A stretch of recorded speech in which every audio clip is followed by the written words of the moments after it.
And welcome back to the channel. My name's Tristan Lowe, and the podcast channel is Over 40s Fitness with Tristan Lowe.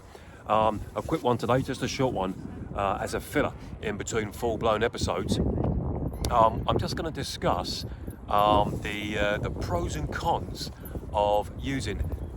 I've just seen someone I know of every possibility you can throughout your day to get your body and your mind physically fitter and stronger. It's late morning on a Thursday, last Thursday in February. Technically still winter. We're just coming into very, very early spring now.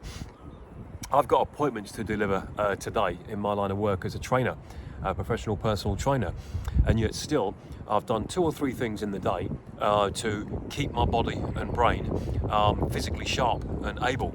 The first thing I've done is a healthy breakfast, and I've done my exercise, my strength training for today. Nothing heavy, just some sort of maintenance strength training, because I pulled my back about a week and a half ago and it's still a bit sore, so I've not gone as gung-ho as I normally do. But I've listened to my body and got my mobility exercises in, my strength exercises in, and some stretches as well. And then the next thing I did was to batch cook, and batch cook, essentially make enough food, meals, to last me 2 or 3 days. And I batch cooked 2 different meals. One was the biggest omelette the world has ever seen. I put a ton of vegetables in it, and sausage meat and loads of veg and spices, and there's enough for 3 or 4 meals for me. And a meal for me is normally quite a few calories because I'm 6'4". The next thing I did was use my slow cooker.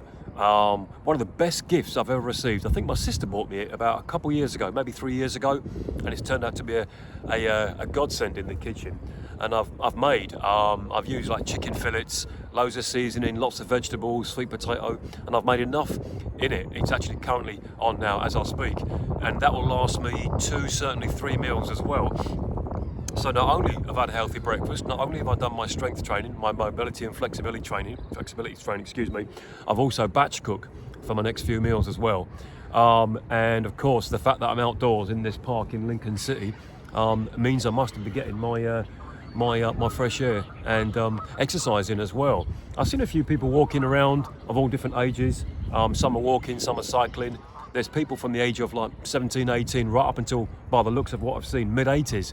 And good on them, you know. So now we are literally 3 days or less from March, which means we are coming through. We're towards the end of the first quarter in the calendar year. We've only got another 4.5 weeks, and we're a quarter of the way, 25% of the way through the year, and therefore there's absolutely no way you should still be thinking or pondering or or pontificating about you're going to get healthier, you're going to get fitter, you're going to get stronger and start eating healthy. That should have happened January the 1st, at the very latest January the 2nd, if you were struggling with hangovers. And that's a long time ago now. I'd say we're only 4.5 weeks away, and we're through the first quarter of the year. We'll be looking at April. We should use every single season, all 4 seasons. If you live in certain parts of the world where there are generally 4 seasons, winter, spring, summer and autumn, use them all. And at the moment it's bright and dry, and so I'm outdoors. You know, my strength training was done indoors this morning. I could have done it outdoors, but I did it indoors. And then of course today I'm outdoors enjoying the fresh air. You know, an old jacket from 3 or 4 years ago, a woolly hat that cost me about £2, you know, $3 if you're in America. Not got to be expensive. And I'm using my mobile phone that I usually do for my videos, my content, my mobile phone that I use for work and for recreational purposes. So look, say to yourself, don't think, oh, I'm going to wait till April or May. You know, if you've not started exercising and we're only 2 days short of March into the year, you're not leaving it too late, but you're getting behind the curve. Get ahead of the curve. Yep. If you can't start exercising for some reason, some obscure reason, you're flying, you're on a plane and you've got a night flight, you're not really going to start exercising then. What you can do is get up and walk around the plane, you know, and avoid too many treats. But generally, you know, if you're in surgery, if you're on a night flight, you know, if you're driving across the country, generally you're not going to exercise. But most people aren't sat on a night flight now, or most people aren't in surgery now, or driving across the country non-stop. So that leaves you. You can start exercising. The sun's coming out. Look at that. Wow. Just look at that behind me. And it's not even March yet. So I've been a professional personal trainer now for a total of 17 years. 15 years working for myself and 2 years working for other companies, just to get my feelers out and understand what the industry brings us. But it's always bringing me something else. There's always something new. Only this week, a couple of days ago, I had 2 clients in that in the last week, 7 to 10 days, had been unfortunate to experience bereavement in their families. That's a very, very tough thing. And of course, the 2 men that I was training, different men that don't know each other, still came in and trained, or they did, something of some description to look after their health, look after their fitness, their physical health. And on this occasion, perhaps definitely their mental or emotional health or stability as well. And it just reminded me, as a personal trainer, it's not just about, it never has been, but it just reminds me again, it's not about dumbbells, kettlebells, barbells, spin bikes, treadmills, foam rollers. Okay, that's 1/10 of it, if not even less, 1/20th.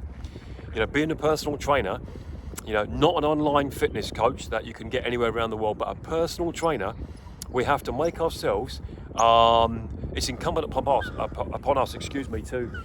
to be ready for all different environments and scenarios. Know what's in our remit and what's out of our remit.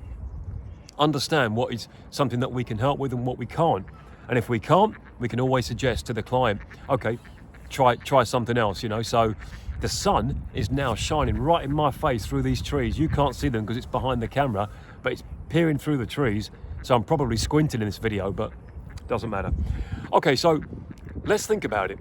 I have to reason and understand and work with different people, all shapes and sizes, all different ages, male or female, different ethnicities, different social demographics, different financial backgrounds, different academic or emotional intelligence levels. But it's actually my job, my profession, and my like as well, because I like what I do. I don't just do it because it puts a steak on the table once a year. I do it because I like doing it. I'm particularly fond, but also grateful to have a career like I've got. Now, if you're that guy or that girl that spends all day sitting in an office typing and talking on the phone and arguing over price and delivery and availability of an item or a service, but it's what puts food on your table and it frees up, 5-6 weeks a year holiday plus weekends as well, good on you. If it pays your mortgage and it pays for you to eat well and dress well and sit on the beach once a year and drive your car, then good. But if that's all it is and you don't get enough out of it, I would say to you, perhaps look at another career. Don't be afraid to dip your toe in the water. Not that water, it's still a bit cold. Don't be afraid to dip your toe in the water of another career or profession. Now, I'm not saying, don't give up your day job. I am saying, don't give up your day job. Try something else while you've still got that job. Because that job, whichever it is, or even profession or career, ordinarily pays your rent or pays your mortgage or pays for you to, to put something away for a rainy day. But spend your time. If you only work on a Monday to Friday, 9 till 5, 8 till 5, 8 till 6, you have got 5 to 6 weeks holiday a year and 52 weekends off a year. That is a lot of time. That is a lot of time to try something else. Now, equally, that's also a lot of time to get your body and brain physically fit and healthy. I always use my mantra as I've got older, and that is that we cannot get time back. We can get money back. We can get our health back in some ways. You can reverse type 2 diabetes. You can recover from a broken leg or a broken arm with the right rest, nutrition, exercise, and self-discipline. We can get those back. What we can't get back is time. So don't wait. Get yourself outdoors. If getting outdoors is going to make you feel better, think better, smarter, give you a more positive, mindful approach to your day at work the next day or when you go back home, then do it. If you want to train indoors in your local leisure centre, your local gym, your local fitness class, or if you've got the need, you really want results, you take on a personal trainer, then okay, do that.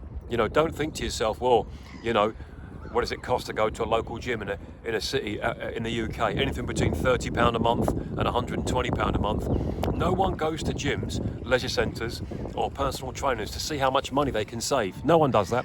They go because they want to get healthy. Yeah, there's no point having 28 pairs of socks and 46 shirts and 4 cars and 8 watches and a huge DVD collection or vinyl collection. I collect vinyl. There's no point having that if you're unhealthy. You're not kidding anyone. A lot of lads, a lot of young men and middle-aged men and perhaps even old men, maybe even some women as well, but usually young to middle-aged men spend a lot of their time playing video games. They've been around for 40 plus years. Okay, they can't be uninvented, and some of them are quite impressive with the graphics on them. I don't play video games, it's not for me. I understand it, it's great fun, it's entertainment, it's a distraction. You've got to have, some kind of eye-hand coordination skills to play some of these games at rapid-fire pace. And there's a thought process as well, because you've got to work your way around some of these games and the levels. And I know that some of these computer games cost millions of pounds, to generate them, to build them, and even more so to market them. And they're quite a lot of money to buy. But if you're that guy who spends a lot of time playing video games, but you are overweight and out of shape, and you're carrying too much body fat, and you've now got a predisposition to acquire type 2 diabetes, cardiovascular disease, musculoskeletal disorders, because you spend a lot of time sat down playing video games.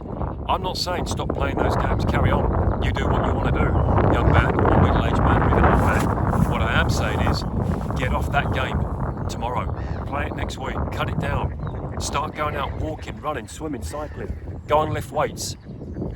Go and get your blood test done, get your testosterone levels done. I'm not a young man. I'm 54 years of age. I was born in 1970. And that's a long time to hold your breath, 54 years. But it goes very, very quick. I can recall being involved in martial arts at the age of 11, and then running and swimming and cycling in my early to mid 20s, and then weight training and basketball in my late 20s to early 30s, and then more weightlifting and swimming and walking and cycling, and then 19 years of playing golf, and all the time making sure that I kept my body strong and able to do things. So when I'm 54, which is now, I'm strong and able to do things. Yeah, sore back notwithstanding, that's my problem. It'll get better in about a week or 2. Yeah, if you're that person that spends a lot of time watching box sets, Netflix, Amazon, Disney, Hulu, Paramount, and believe it or not, some people still spend their hard-earned money, to watch BBC or ITV or Channel 4. I find that quite absurd nowadays, and more people don't. They don't pay to subscribe to the BBC. These they call them terrestrial channels. You shouldn't. You should not pay your hard-earned money to subscribe to channels on television that you don't watch. But if you subscribe to all those other channels, in a minute you might be able to see somebody creep up behind me, because I'm being surrounded by geese, swans, mallard ducks, these things. Look at the size of these. Say to yourself, well, okay, it's okay to watch that show on a Friday night or Saturday night, Sunday morning, as long as you've done your homework, you've done your fitness training, your healthy cooking, your healthy eating, your walking, swimming, cycling, weightlifting, playing golf, boxing, basketball, yoga, Pilates, dancing, anything like that, anything that you've done to keep your body and mind in good shape. I think it gives us the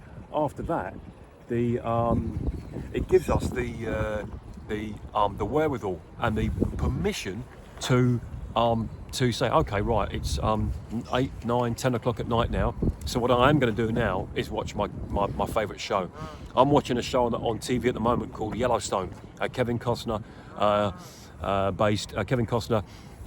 headlined broad modern day Western, Yellowstone, and it's great, yeah. But I'm not watching 2 or 3 episodes a night when I could be spending that time walking, swimming, cycling, weightlifting, working on my channel. Yeah, I'll watch an episode maybe tonight or maybe tomorrow night, one episode, not even 1 episode a night. I'm still going to enjoy it, have my fun, but there's balance. Yeah, I'm not going to spend late winter, early spring watching football. I'm an Arsenal football fan. I watch Arsenal in the Premier League, and that in itself is a long story. because they're no good at the moment. But those guys are multimillionaires. So why would I spend my time watching on television or going to games to watch somebody else's brother, son or dad get rich from mediocrity? It's an absurd thing to do. So all you blokes who spend all your time watching sports when you don't play sports yourself or you're unhealthy, stop doing that. It's an absurd thing to do. You know, I've looked back on it, and it's okay if you've got a son or a nephew or a daughter or a niece and you're going to take them to a game just for an experience, to get a day out. It's valuable time. If it's father-son time or father-daughter time, or you're an uncle or a granddad, maybe. But don't spend all your time watching other people get healthy and play sports. Yeah? Clear out your kitchen, clear out your room, clear out your office, clear out the dining room, the bedroom, the garden, the shed, anything like that. Declutter. Yep, get rid of all that rubbish you've got and then work on your body. Or do them, work on them. Have a plan, a 3-step plan. Declutter your body, declutter your house, and declutter your workspace. And also declutter your social circuit as well. That's very, very important. And I've learnt that more and more as I've aged as well. Exercise your right to say no. Exercise your right to say thank you, no, or just not today, or not now when it comes to social gatherings, okay? I'm better at that than I was 10, 15 years ago because my time is precious and I want a good, strong, healthy body. So when I do say to people, yes, I can come to your event, yes, I'd like to go, I know I'm going and I feel good because I've done the work. I've worked on my body, yeah? Time and time again, I go to either business or social gatherings in and around the city that I live in, or maybe elsewhere in the country, but ordinarily, and time again, I meet people who profess to be experts in business, but they are visibly unhealthy. Yep. Now, they may have fallen over and broke the leg, broke their arm. Okay, I've broken a lot of bones in my body. I've had bone breaks, ligament tears, muscle tears, sprains and strains, scrapes, all kinds of stuff. But someone that is abnormally or overweight or out of shape, and it's through bad decisions over and over and over again, then you should raise an eyebrow, at least. Not visibly, do that to yourself, but at least exercise, no pun intended, a degree of caution. Yeah, you want a bricklayer to have big hands and a strong back. You want a dental surgeon to have a steady hand, clean teeth, good teeth, and a clean nose, if you know what I mean, because you're going to be looking up. Yeah, you don't want any kind of financial advisor or financial guru trying to hoodwink or trick you into what to do and how to invest, okay? Don't believe people that tell you that they're experts in investing when they don't invest in their own health.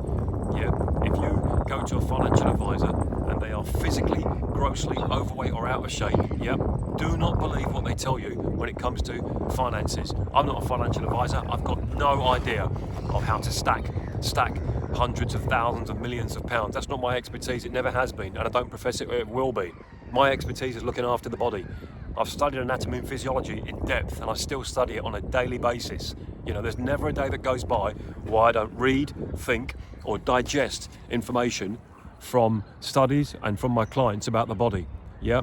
So do not believe people that profess to be experts to such a degree they will tell you what to do with your money. Yep. Don't believe them. Go and look for something. Now, they may have passed an exam or a course. They may have been on some courses and exams and got badges and certificates. Yep. But you should always go. Use your senses. Your eyes, your ears, mouth, nose, whatever. Use your senses. Yeah, use your gut feeling as well. That if someone's giving you advice and they are visibly unhealthy, yep, unless they're giving you advice on, what colour to paint your wall. If they've got a better eye for colours than you have. I've got colour blindness, so I can't give you advice on what colour to paint your wall. I get someone else to do that for me. I go to people who've got a steady hand and they've got good eyes for colours. As I've got colour blindness, I'm the last person you should ask. But I'm the first person you could ask when it comes to health and fitness. I've done it a long time and hopefully I've got a long time to go. All right. Take care of yourself, take care of your wife, take care of your husband, your mum, dad, sister, brother, aunt, uncle, nephews and nieces and godchildren. And in some cases, your work colleagues and next door neighbours. Love your body, love your mind. My name's Tristan Lowe. The channel is the Over 40s Fitness Podcast with Tristan Lowe. You can find me on YouTube, Amazon, I nearly said Netflix there, Amazon Music, Spotify, LinkedIn, Facebook, all the channels. I'm building my channel very, very slowly. I enjoy doing it. I'm leaving for want of a better word, a catalogue of episodes, a legacy of information. Take it how you want, do what you want with it. Feel free to contact me. It's Tristan Lowe at Good Condition Lincoln. All right, here we are, last couple of days in February. I'll see you back in March. Thanks for watching, thanks for listening. Bye for now.